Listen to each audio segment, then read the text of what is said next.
Imagine what it'd be like if we were really curious about each other. Hello, and welcome to another episode of Relational Spirituality, the weekly podcast of largerstory.com, the podcast that sees all relationships as spiritual and all spiritual formation as relational. Now, here's your host for this week, Karlene Cannon.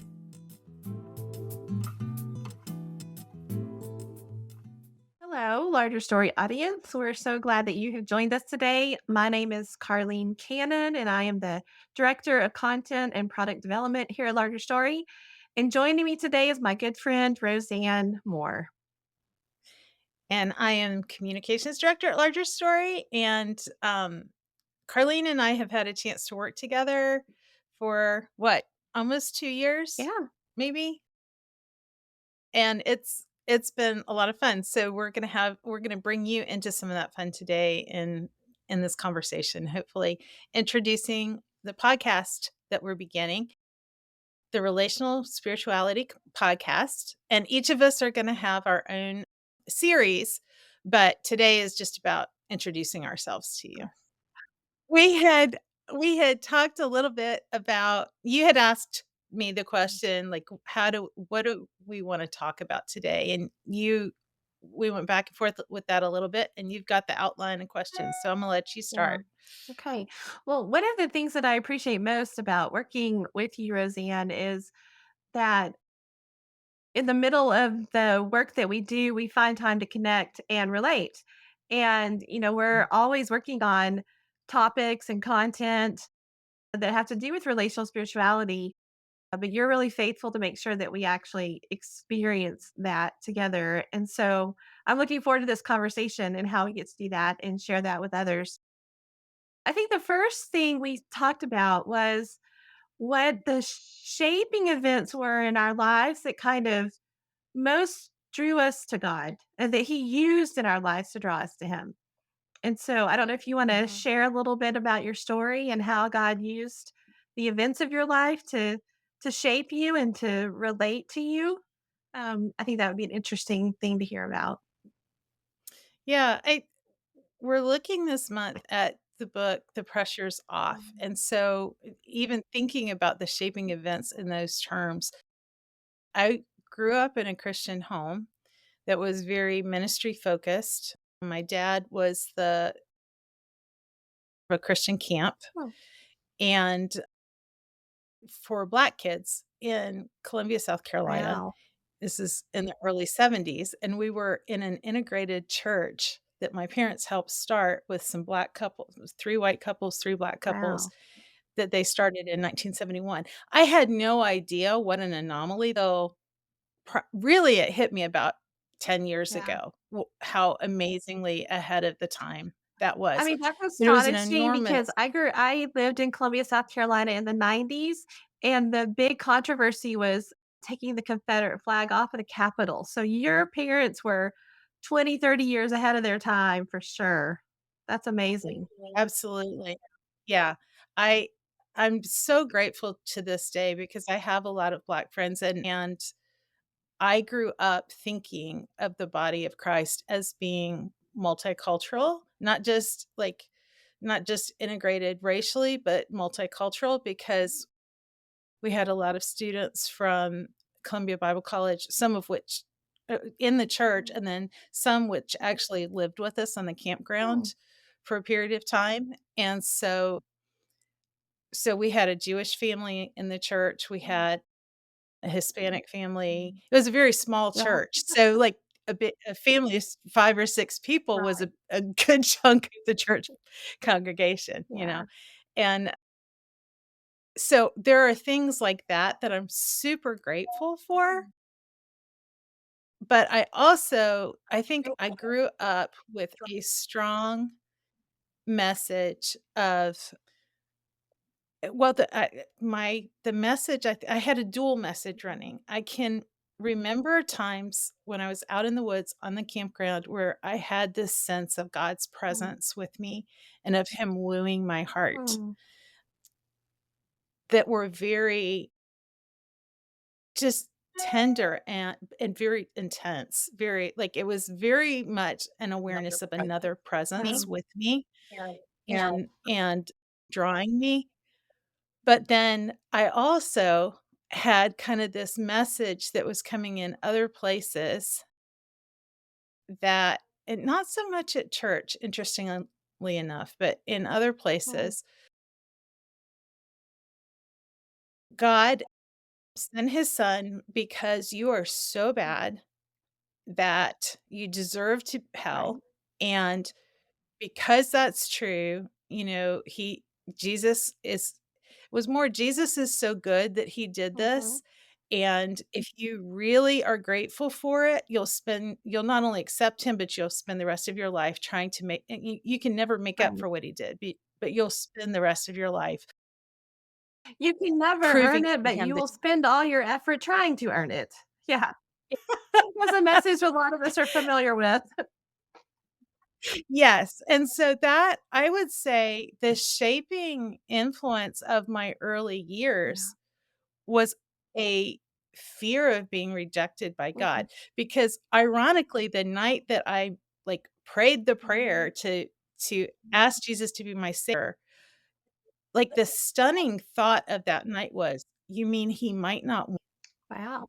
like, up until that point, I had had these Right. encounters where I thought he wanted me, Wow. and and so there was this terror of fear of rejection from God. Mm, And so there was this dual thing of a genuine love, mhm, but then there's also this terror that was of losing right. that. And when I was 9, we Mm, moved to Rock Hill to be closer to elderly relatives that were needing my dad was an only child, and there mhm, were his parents and some aunts and uncles who were childless, and he was the only young relative nearby. So we went to be near them, and I moved into a very fundamentalist environment that mm, it was like, you prove, sacrifice is the way and right. missions is the best way to Yeah. prove that you're serious, and so and good-hearted Mhm, people, I'm not denying that, but I the message was very strong that you it was a pressure's on. right. So, those were I would say that was early Mm, shaping events, mhm, and it was my senior year of high school when I had the youth group poster right. child, and I had done the mission trips, and I was planning to go into full-time ministry and on the mission field, I was headed to Bible college to do all of those things. My senior year of high school, the summer before that, I had begun praying, "God, no matter what it takes, make me more you." Wow, that's a courageous prayer. I had no idea well, I kind of did expect it to be bad or hard because that was the message I Sure. had been given about what God was Right. like, and so in late September, I got sick. Mm, We initially thought it was just, like, mhm. flu, then thought it was mono.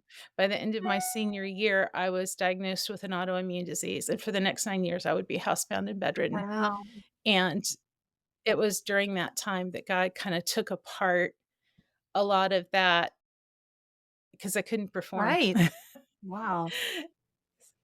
So, yeah, I'd say those were what about you? Because those were the early things. Yeah, well, I would say there's some really similar themes in my story. Not so much the multicultural experience that feels really unique and rare to me, certainly for that time period. But I also grew up in a Christian home and went to a small church in the early years and grew up very much not only believing that I needed to that salvation was a free gift, but this sort of cognitive dissonance that I needed to earn it, but also Mhm. sort of convinced that I could earn it because I had succeeded at the good girl, approach to managing life. Sure. And it's things happened in there my parents got divorced when I was 10, and so that was obviously a shaping event that, in the 80s had a lot of it was 1980, had a lot of stigma attached, and we ended up having to leave our church and finding a home in a larger church that had more families that had experienced what we had. And there was no real support for an event like that in your life. Like, nobody talked to me or asked me what I thought or felt, you Mhm. know? So I just found a way to cope and just kept doing all the right things, thinking that and I think even for me, there was this undertone of, if I can even perform that much better than everyone else, then I've got this buffer. So, like, Right. I am extra good, and I sort of sealed the deal or just done the extra things necessary to make sure there's nothing against me. And then I had a similar decade of that performance mentality being deconstructed. It just looked really different from yours. I just failed a lot, I actually went Mhm. to a prestigious university and was not prepared. And so, you know, having always made literally almost perfect grades, really struggled to perform academically. And it was around a level of just academic capacity that I hadn't experienced before, and then really struggled with a career. I think, when we were coming up into adulthood, there was this societal sort of belief that you could have it all, you could have a career and Right, have a right. family and you could you could do it all. And so definitely felt a lot of pressure to be successful in the workplace and but also eventually wanting a family. And so my 20s were really about all of those. I don't even know if you call them dreams. They were just sort of givens, kind of expectations, kind of being shattered. I really struggled to find a job that I enjoyed and was good at. And I think I would say had an identity crisis of sorts. Mhm. And one of the things that God was really after in me was that perfectionism and sort of belief that I could be good enough. And he smashed Mhm. that to smithereens. And I'm really grateful, but it was painful. It was it was a time where I really had to search for who I am and who God both created me to be and wanted me to be. And well, I think my experience of the pressure coming off has happened in sort of layers over decades. That was probably the first layer was I Shattering. remember coming to a realization that the drive for perfection and performance in me was part of God's image in me. Like, he's perfect. He always performs well, but it wasn't the path to him. It wasn't how I Mm, got to him because he had done the work mhm, of getting to me. And so that mhm, was probably the first step for me in that journey. mhm. So I find it interesting that God was doing similar things in us in such different ways. Yeah, it makes me wonder too, and maybe as we continue this, it makes me kinda wonder how much of the work of spiritual formation is kind of Mhm. seasonally Yeah, shaped, yeah, and across regardless of what life looks right. like, there just seems to be certain seasons of life that Yeah, and you probably I think it sounds like you were like me and that you probably got a lot of praise for the very thing that was absolutely. I was totally affirmed for that was all of that. taking you away. That's absolutely true. I was Yeah, very much affirmed for all of the performance things that, you know, a sort of checked boxes on my ticket to heaven or whatever, right. and even I mean, I don't even know that I necessarily thought about it like that. It was just more the things I needed to do, I should do, I ought to do. Like everyone was really pleased with that. And the one thing for in my story, I'm an only child. I was adopted, and then my parents divorced. So there's a lot of aloneness in my story, certainly until I got to college. And one of the sort of natural conclusions for me in all of that was I was a really good doer. I was really good at accomplishing things and being, you know, smart, successful, effective, accomplished, but I really didn't know how to relate. And I actually concluded that I wasn't relational, which was this insidious message and theme and lie that the enemy uses against me even today still to keep me separate from God and others and myself even.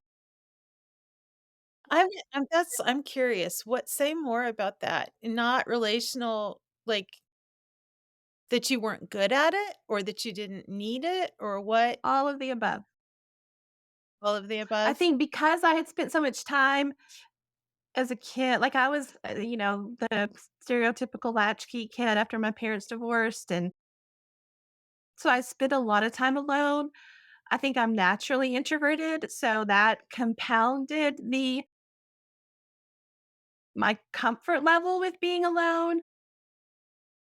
And I didn't have siblings. So like when my kids were like early school age, I remember thinking they have had more relational engagement in their, like, 6, 7, 8, 9, 10 years than I had in the Mhm. first 30 years of my life.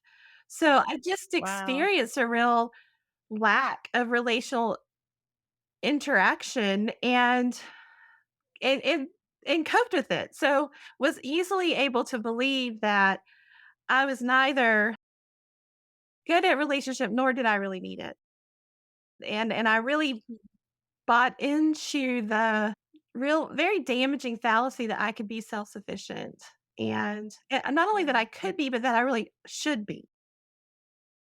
And Mhm. so lots of things that fed that message, but kind of got to my first real encounter with Larry's thoughts and books and went to my first SSD and kind of believed that I just wasn't a relational person.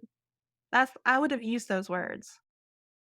And Oh, one of the most shocking things was for me was the assertion that human beings are essentially relational, that God is essentially relational, and that, you right. know, we're designed to love and be loved. And I actually first heard those words and just said, that's not true because that's not me. So how can it be true? And so it was a long Uh-huh. process of sort of actually accepting that I am relational, that I am designed to love and be loved, and that I can love and be loved. That was kind of the Right. next phase of my journey in a lot of ways. Wow. So when did that happen? When did that awareness what stage of life did you Yeah. were you married, had Yeah. kids at that point? Yeah. I was Okay. so, my 30s were kind of just frantically trying to make life work. We would add a new person to our family every couple of years, and life would get more complex and as my kids got older, especially my oldest, I think I became even more aware of how unpracticed I was at relating, you know, Mhm. as she became more fully formed relationally and needed more from me, I became more aware of my deficits and my coping strategies became more obviously problematic. And so Well, that kind of lived through my 30s and in when I the year I turned 40, we had the what we call in our family lore the year of the 6 funerals because we had a major funeral every 2 to 3 months. oh, Both of wow. our fathers Wow. died. An uncle who was almost like a father to me passed away, an aunt, and then we had 2 people in our close community group die suddenly. And so it was just it was a year where so many things were happening that you sort of had to just stop and take account of everything that was going on. And it was also the year that we kind of got reintroduced to Larry and his body of work. So all of a sudden, we had all these new thoughts and ideas to help us in the processing and absorbing these other big life events. Mhm. So Mhm. Yeah, I relate to it's interesting, my early years, my church experience was very mm, but most of my life was on the campground, and mm, so it was very isolated, we didn't have neighbors. I mean, we had a few mhm, neighbors, mhm, but the family that was closest to us, their youngest child was several years older, so mm, she was in school right. while I was still at home, or then, things like Yeah, that. So, we had about 3 weeks a summer where it was like yeah, feast of relational right. feast, and the rest of the time it felt like Yeah, and so, I think that was part of my and then when we moved to Rock Hill, it became I was very much dumped in the middle of the initial church experience didn't have youth groups and, like, a lot of like, everybody worshiped mm, together for the most mhm, part. They did have some Sunday mhm, school and things like that, but it was more church right, family, whereas everything became program oriented when we moved to Rock right. Hill, so it was very Yeah, separate, but very much with my peer yeah, group. So, all of a sudden, I can relate I say this because I can relate to the whole thing of feeling mm, like I'm just yeah, different. I don't fit. mhm, I'm alone mhm, in the middle of this crowd. right. We were poor compared Yeah, to a lot of the people in the church, yeah, so there was a sense of always not fitting in from that standpoint. mhm, Yeah, so I think I spent a lot of those years trying to create my own mm, communities rather than just going, "I don't need yeah, people." It was like I was always trying to create my own sense of community, but like you, I wasn't really good at I don't think I was good at healthy mm, relating. A lot of it was performance based, so mhm, it was about me and meeting my need mhm, for right. community rather than seeing other people as who they were. And then when I got sick, of course, everything went into Right. isolation. Sure, yeah. Everybody else's life went on and I had nothing, Yeah. yeah, Um, I had almost nobody. I had a few friends who were also dealing with health problems, mm, but they were at a distance, so were writing letters or doing the right. occasional phone Wow. call. I can't imagine how challenging that time must have been. Today, we have, texting and, all constant access to people far away through phones and technology, but in those days, it was waiting on a letter to come in the mail or a long distance phone call that cost, however many cents Cost a money, minute. yeah, And so I can't imagine yeah. how that must have impacted you to suddenly be not only, as you mentioned earlier, unable to perform, but just unable to access or reach people. What was that Mhm, like, and how mhm. did that form you in that time? I think the worst part of it Well, was well, several things. One, I was used to being performing well mhm, and being respected for mhm, performing well. So, initially, when I got sick and we were trying to get a diagnosis, the tendency with autoimmune diseases, it takes a right, while. Initial tests don't come back showing things right, wrong, usually. right. And so I went through this long period of it felt it was 6 months, Mm, so it felt right, long. It was actually short compared to what's typical mm, in a situation like that. But 6 months of trying to get diagnosed, yeah, trying to explain what was going on in my body, right, and being treated like I was lazy Oh or gosh. making it up or like very dismissive. Mm, So all of a sudden I went right. from being respected for my performance Mm. to being treated with sort of this contemptuous Oh disregard. my. And so even after I got a diagnosis, anytime I had to go outside of my specialist and the people who were familiar with what I was dealing with, Right. it was common to run into that in other Yeah. places. And and I didn't know from I my energy level would ebb and flow depending on Mm. what was happening in the cycle of my illness.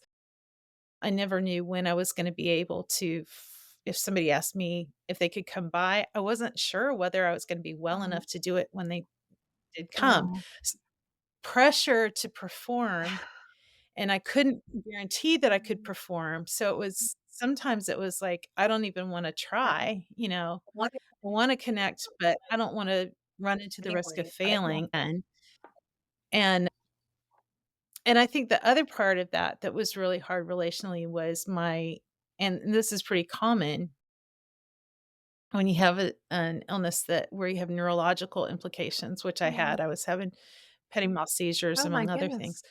But but I my days and nights got like 1 week a month, it was like my body had reverted to a 25-hour day, Oh, so wow. my sleep schedule was Mm. changing constantly. So I'd have about 1 week a month where I would go to bed as my family was getting up, Mhm. and they would go to bed as I Oh, was getting wow. up. So, I think that was the most I don't even know what the words are. It was the most isolating, Mm. the Psalms became really important to Mm. me. All the Psalms of and the prophets, I had not liked the Mhm. prophets before that, they just seemed really Right. negative. Yeah, and during those years, I learned to really love Really? the prophetic Yeah. books and find redemption was actually the theme of Right. them, Hope. but I could relate to them. Yeah. Yeah. The hope, but also the Mhm. lament. Like, I could relate Sure. to them. The crying out in the Yeah. night, the isolation, all of that. And so, after about 9 years of that, when I had kinda come to a point where I was like, I feel like I've done everything in the midst of this, I've tried to draw near to you, God. I've tried to be available as I Mhm. can to other people who are hurting, who are sick. I I've done what I Mhm. can to be present and to offer you this time, and I'm getting worse and worse, Mm. and I wish you would just heal me or take me home. Wow. Like, I'm kinda done, at Yeah. 26, I was like, I don't know how much longer I can live with this level of physical pain, Yeah. and kinda said, "Lord, I'm at this place and looking at your word, and it seems like either you are not who you say you are, Mhm. like, you're a liar, you don't keep your promises, and I don't believe that's Right. true. Or there's something about me that's, like, so bad that I'm not like, I've disqualified Mhm. myself Mhm. somehow. Or there's something about you that I don't know, and I need to know to be able Yeah. to go Right. on." And over the next 6 months, the Lord just began he had been working during those 9 years Mm. of peeling back the legalism and the Right. perfectionism and just letting me rest in that his love for me was there because I was Mm. his, not because I could perform or not perform. But and Larry's books were very much a part of that. I actually started reading Larry's books during high school Wow.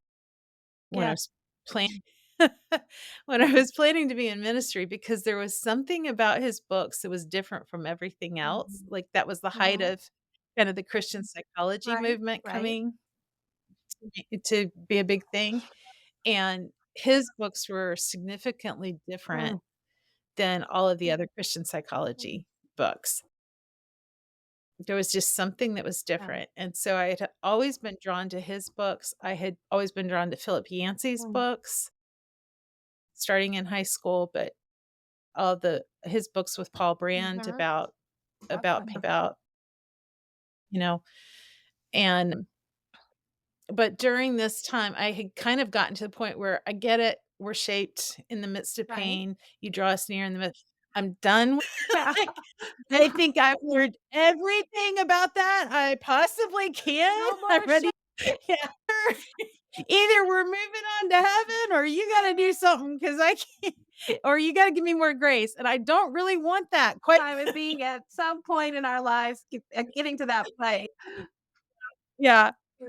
yeah, and so for me, it was like my late 20s. I unexpectedly and it would be a whole story on its own, we don't have time Mhm. for that, but I unexpectedly, very dramatic and very miraculously, I mean, like, go into a service with a mask on because by this time my whole immune system had melted down multiple body Mhm. systems by this point. So went in with a mask on in a wheelchair, lay on a mat at the back of the service, walked out 3 days later healed Wow. completely. Like and it didn't fit my theology. What was that like? Like, what if you don't mind me asking, how did you experience the reality of being healed It supernaturally? was I like mean, it was like being resurrected from the dead. Honestly, it wow. was. It was like being resurrected from the dead. I can remember walking down the aisles of the grocery store just days after I got healed and smelling all the candles Mm. because, like, I had been so allergic to everything because of my immune Right. system melting down that, like, the hint of like, if my brother went to the mall and he was around somebody who had perfume on, the smell of that on his clothes could put me into anaphylactic Oh my shock goodness. before. Wow.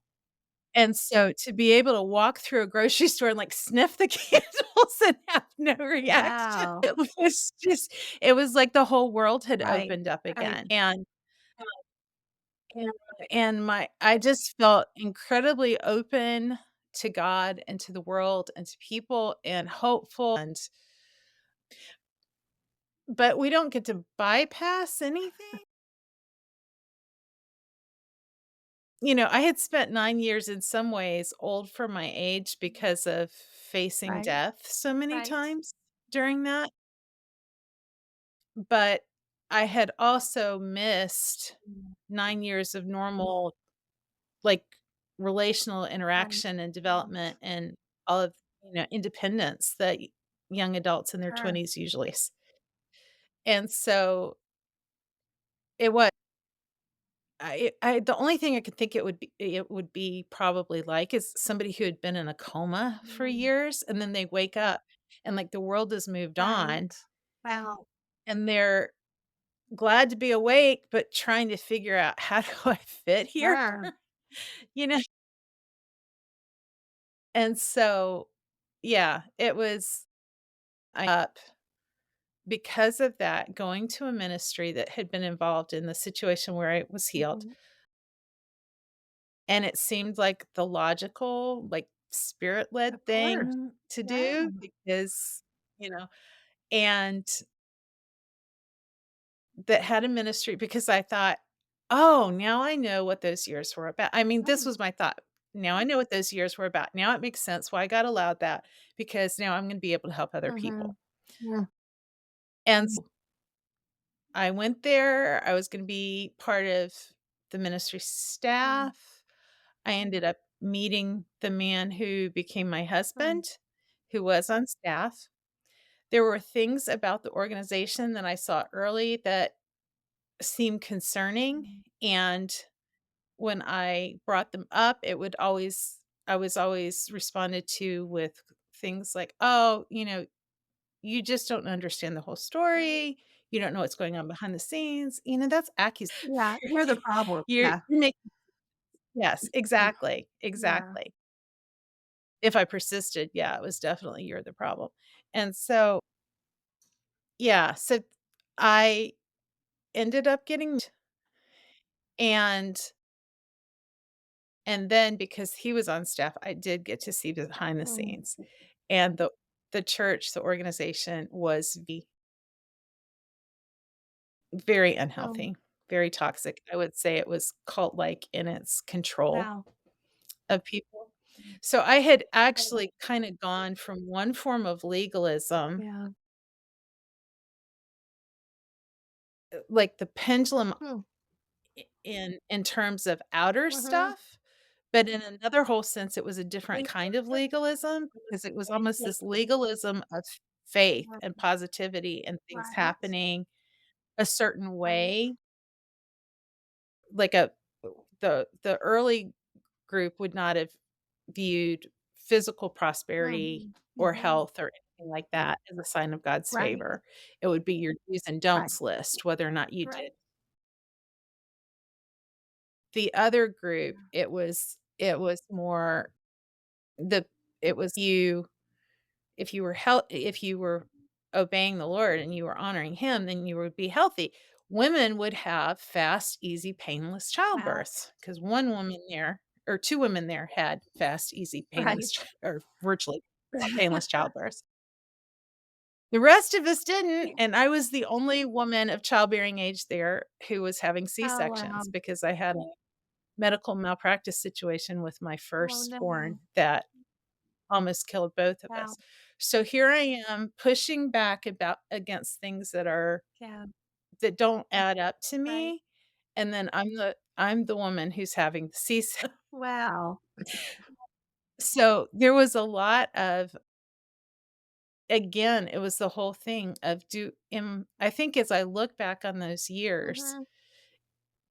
it was a question of, am I going to believe that what Jesus has done for me and who he says is that what I'm really gonna trust in? Right. Or am I going to trust in my ability to do it Yeah. right? It as I look back, I think the Lord was shooting down a lot of idols Mm. that were still left over and wrong Yeah. thinking that was left over from the first even from my early years.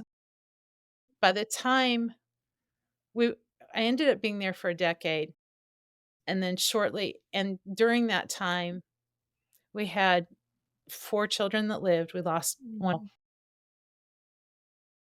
and by the time we left and God got us out, I have no question that God delivered Right. us. I kept thinking that things going on in my marriage with my husband would be would improve if he were out of that unhealthy Mm. environment because he kept blaming it on the abuse at work. Right. His behavior at home got blamed on the Mhm. abuse at work, and once we got out, it was like he totally fell apart, Yeah. and so I spent 2 years kind of researching what do abusive toxic systems look like, whether it's a church or a business or a family or a Right. country, Right. a religious Yeah. group, it doesn't Yeah. matter. The dynamics are pretty much the same. So, yeah. I'm rambling far. I have so many questions, and it's interesting. Excuse me. As much as we've talked, there's so many things I'm learning about your story, and then more parallels than I recognized, but to my story. But I do want to ask the question because the thing I think I'm most curious about is how, excuse me, how in the arc of this whole story that you've graciously shared with us, so many things I think would have tempted you to turn away from God, turn away from faith, turn away from church, like just year after year after year, so much that was actively, I think, trying to tell you that it's not real, God's not good, whatever the message is, but something in that vein. And yet there was always something that held you fast, that kept you close. And so I wonder if you could talk a little bit about that. Like, did you how were you able to stay on the narrow road, on the journey toward God when so many things were telling you couldn't trust him? Yeah.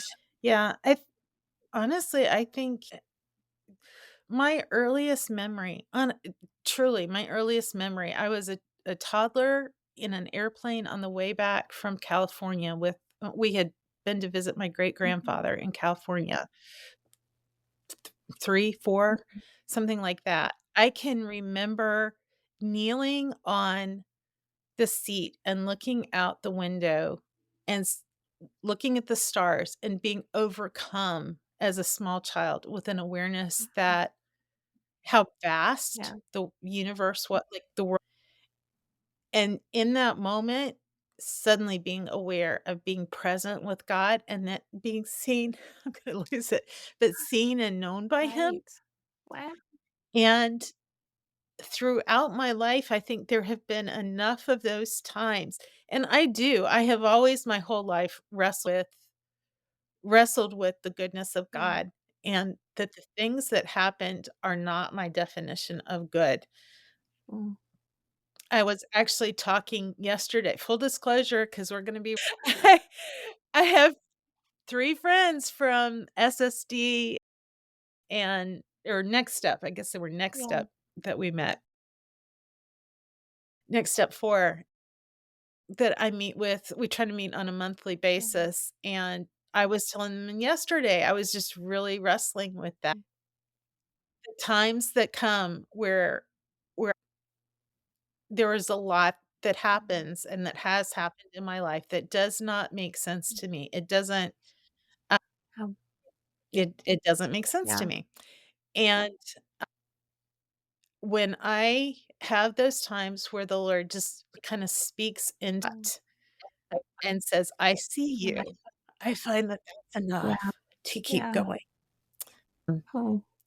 I remember at one point after an SSD, like, kinda processing what was going on, and the Lord just gave me this picture of and it was in the height of my divorce, Mm, and my divorce was dangerous, and my kids were in a very dangerous situation. I work now with women who've been are in abusive yeah. relationships, leaving abusive relationships. I know now what I did not then, that we would have been at very high risk for a familicide I don't know. situation. Yeah. And but I remember in the middle of that, as I was crying out to the Lord just gave and I was wrestling with all of the ways that I could not or had not Mm, protected my children mm, the way that they needed and that I wanted to. yeah. The Lord gave me this picture of just of naked, smeared with excrement in the midst of broken glass, Mm, and just the enemy, like, I was curled up in a fetal position in that, just mm, completely broken and helpless, and there was all of this accusation of everything that I had done wrong. Like, it was oh, just I was overwhelmed with it, and the things that were coming were the things that were true. They were not even all the accusations I was dealing with, which weren't all true, but these were the ones that yep. you know? Yeah. Yeah. And and in the middle of it, the Lord just spoke into it and said, "None of that Mm, matters because she's mine. I've written my name on her heart, mm, and she will never leave me because I have written my name on her heart." wow. And then, like, all of it stopped, Wow. you know? And so, honestly, Carlene, I wrestle a lot. I don't have a great faith. That is not true. I wrestle a lot. I think the one who do and Larry kinda gave me permission. I started doing this during the years that I was sick, sort of because I had Mhm. to, and then Larry kinda gave me full permission in the Yeah. Papa prayer, Wow. but j to just come Yes. and be honest, like, it didn't matter what was going on because he knew it Right. anyway, and I think for me, faith doesn't look like a great confidence as much as it looks you already know all of Right. this. I'm not gonna hide it from you. Yeah. We gotta talk about it because I need a Yeah. savior. And I think that's the one thing in all of my life as I look back on, I followed Jesus because I which is kind of an amazing thing when you come from, like, Little Miss Right. Perfect, do it right, we're gonna wrestle this.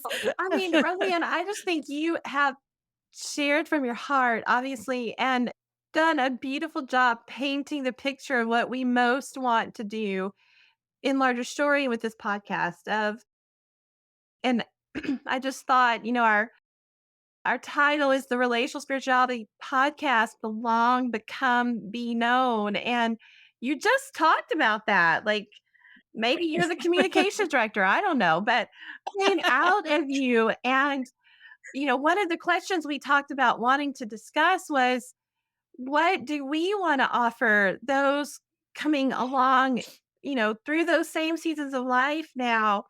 What is something that we could offer to them and how could we reach out and be a support in places where maybe we didn't get supported in ways that we needed to.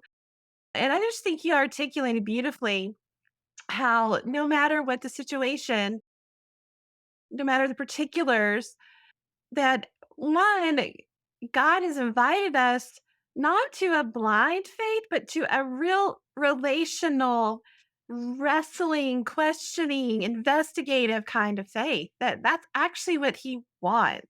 He wants all of our selves, our doubts and fears and shame, and he offers something really powerful when we give those things to him. And that's what we're about here at Larger Story is that kind of lifestyle where the pressure is off because Mhm. God is asking us to come be part of his community, to belong to him, to become like him, to be known by him and others who know him. So yeah, I just so appreciate your heart and the real gritty authentic way that God has shaped you and has offered you back to us. It's a real gift. The benefit of failure is you don't have anything to lose anymore.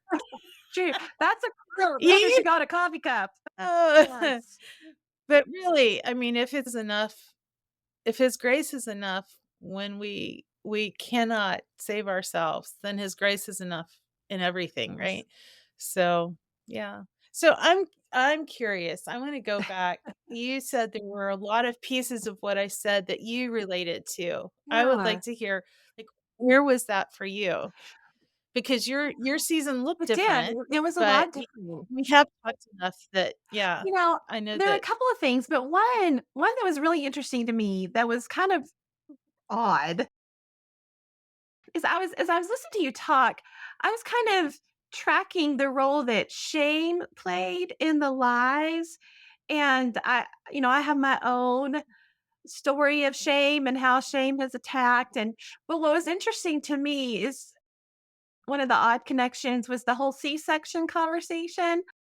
I had 4 C-sections too. And just the way something that I didn't do that, you didn't do that. Like that was a totally random medical necessity. And yet I probably battled with shame over that for, I don't know, 5 to 10 years. And how little help there was, yes, and yes. it just made me think about I mean, that was just a sort of an eclectic way that our stories connected, but just how effective the enemy is in using shame over anything. Like someone else might Mhm. hear about this, battle with shame over a C-section and think it's just ridiculous, but it's very real. And you had people Yeah. speaking about it in certain ways, and I did too, that were different, but still really powerful. And Well, what's the message, Mhm. right? When you're going into your first childbirth and you're nervous because 'cause you've never done it before. Women have been doing this for That's right. centuries, and then it doesn't work for you the way Exactly. it's supposed to. What does that say about you? You And know, then that you go through yeah, life it on performing well, you failed at the most basic, exactly. Right, biological thing. right, Yeah. right. Yeah. Yeah. No, I relate to that. Yes. And Yeah. so yeah, I just and I feel like Do you think that impacted your parenting? I'm sorry, oh, go ahead. lots of yes, lots Finish of your things around that first, a birth trauma, which I didn't even think of it as a trauma, but now 25 years later and reading other things and other people's experience, it was incredibly traumatic. But yes, and I think one thing that maybe sort of started me as you were telling your story about C-sections was, how much we have to offer. I mean, I just think of like your kids and my kids are close to the same ages. I got one who's 25 all the way down to 14, and what you're like 22 to 20 yeah, to 4 almost almost 15. 15, Yeah. yeah. They're just entering these seasons of life. And I know that you have a similar passion to mine of not wanting to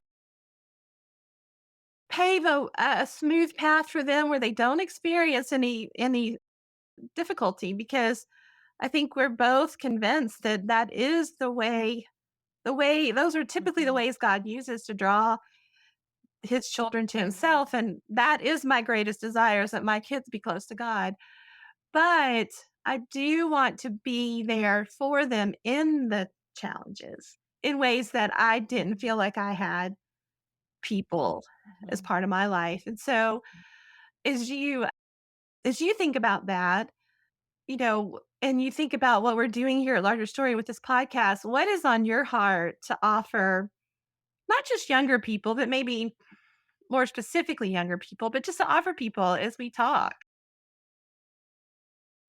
I think the whole thing of holy Mm, curiosity, you were when you were talking earlier about what it was like for you being a child mhm. with your parents having gone through a divorce, like, having lost your first Yeah. church, having to and yet still nobody asked how you Yeah. were, there was this stigma, all of Right. that. Like, I think what would it have been like for you to have had somebody come along Mm, during that time and to say, "What do you" like, to draw that out of you, to let you have a sounding right. board and a place for Yeah. that? I've tried to do that with my kids. I've tried to make sure they had other Right. people besides Sure. me to do that with. Yeah, and then like, with the whole C-section thing, instead of Mhm. the people who helped me the most during that season were the ones who let me Yeah. grieve. I had a friend who was battling Yeah. infertility. Like, one of my closest Mhm. friends was battling infertility at the same time I'm going through this, and I was really struggling with, do I talk about and she one of the Mhm. best ways that Sherry has loved me was she was able to separate her grief from what I like, she was able to acknowledge the legitimacy of my even as if she didn't do what other people well, at least you have a baby, Right. and at least he's Right. healthy, and, it all turned out Right. okay, and she was instead able to recognize what a huge trauma that was, and it was more than just the traumatic thing itself, it was all the questions about Mhm. God and myself Uh-huh. and, was I gonna be okay as a Mhm. parent and all of the Yeah. things that came with that. Mhm. And I yeah, and so I think that I would love for us to be able to do I would love to see the church do a better job Yes. in general of when people are wrestling with faith, when they're wrestling with grief, because the 2 are usually tied, Yeah. and, you know, Definitely. um, usually are and I've heard a lot of sermons oops. On the podcast.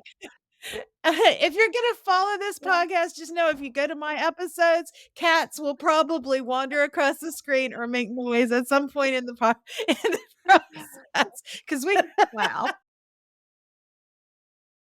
but yeah, I think that when I think Mhm. like you have done a good job with your kids and their friends, I think of you've done a better job probably than I have of with the friends, of your kids' friends getting involved in their lives and building the kind of conversation, relationship that you can open up meaningful Yeah. conversation journey with them. Yeah. I think that as you were talking, I just was sort of confronted with the reality that one of the best gifts I think Larry gave us is his example of this sort of insatiable questioning. And there weren't any questions that were off the table.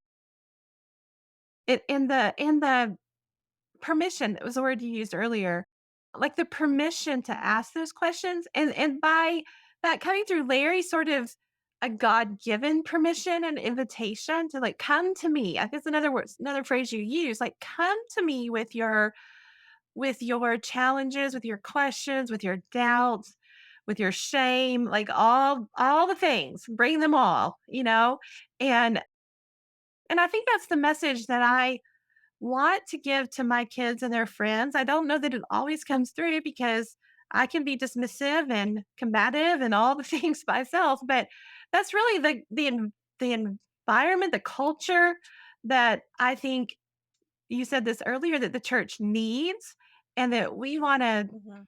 support and model and invite people on to talk about just real life and why it's so hard and how to navigate these things that are so awful. Like you described things in your story, I have things in my story, and then these moments are that are transcendent and holy and so compelling that you can hardly put Mhm. words to them, that offset the awful, and how to Yeah. navigate these extremes and reconcile this broken world we live in with this place we're going to, you know? How we Right. live in the Right. not yet, but coming, when the not yet never seems to end. Mhm. And Mhm. Yeah. so Or it just seems like read something that I follow a woman who's a pastor's wife in mm, Ukraine wow. who has been writing almost daily updates about what their Yeah, experience is. And that duality of can't imagine. crying out for deliverance, living with missiles, Right. taking down apartment buildings, killing Wow. civilians, all of that, that now and the not yet Yeah. happens on so many Yeah. levels. So many Right, levels. right. And it feels Yeah. sometimes, like it's not right somehow to struggle with your not yet when there are people in the Ukraine living something out of a history book, living something Mhm. so urgent and traumatic and nightmarish as war. And yet, like, our not yet is just as real and just as broken and has just as much Mhm. opportunity, I think, for the holy to come in and transform it. Lillian, yesterday, I mentioned I had my group Yeah. with the 3 women Yeah. yesterday from my friend Lillian, who will probably be a guest on one of these I look episodes at forward to some that. point. I know Lily, and I can't wait to hear you No guys talk. She's just so wisely yesterday brought up the whole issue of hope deferred makes the Yes. heart sick, but when the desire comes, it's a tree of Yes. life. And she said, it's deferred for all of us. Like there's no way to Right. escape that hope is Right. deferred on some level until heaven. And but when the desire comes, it'll be a tree of Yes. life. Like and and and I think that is true no matter and there are layers to it. There are certainly everybody lives with deferred hope, Right. and when you're in the middle of Right. war, you're losing on a whole Yeah. lot of other Sure. levels too. But so I don't wanna minimize or, like, act like the playing field is Right. equal or Right. whatever. But there is a sense in which no matter how much life is working, it's not Yeah. working. Yeah.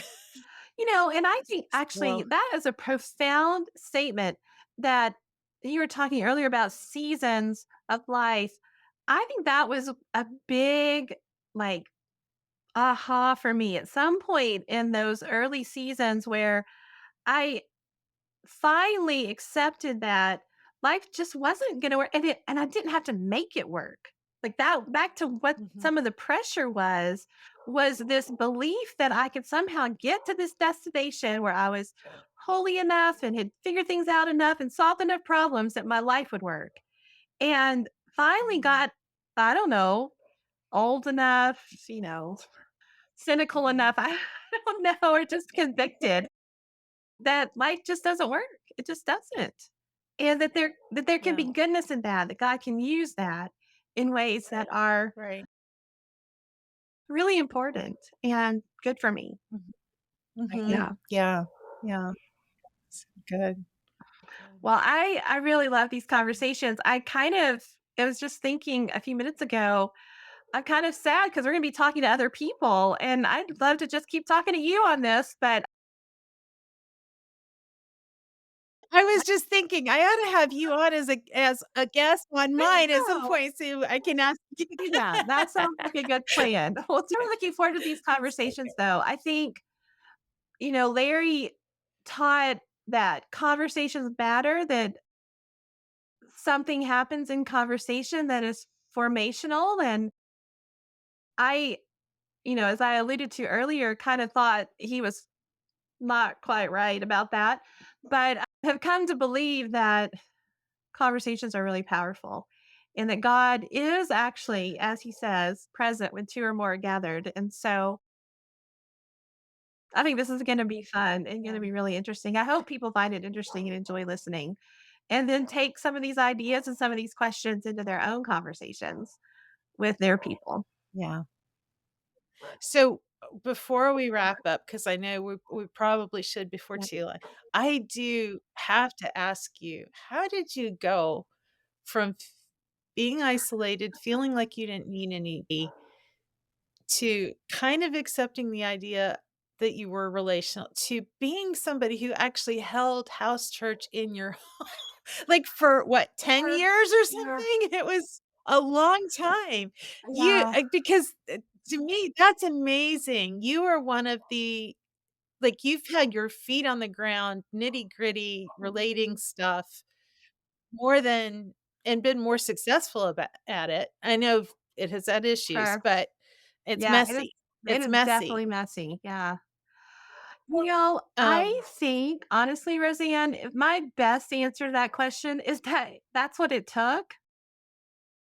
When I look back at the theme, if I had to try to trace a theme in my life, there's a lot of isolation and loneliness and like strong commitment to self-sufficiency.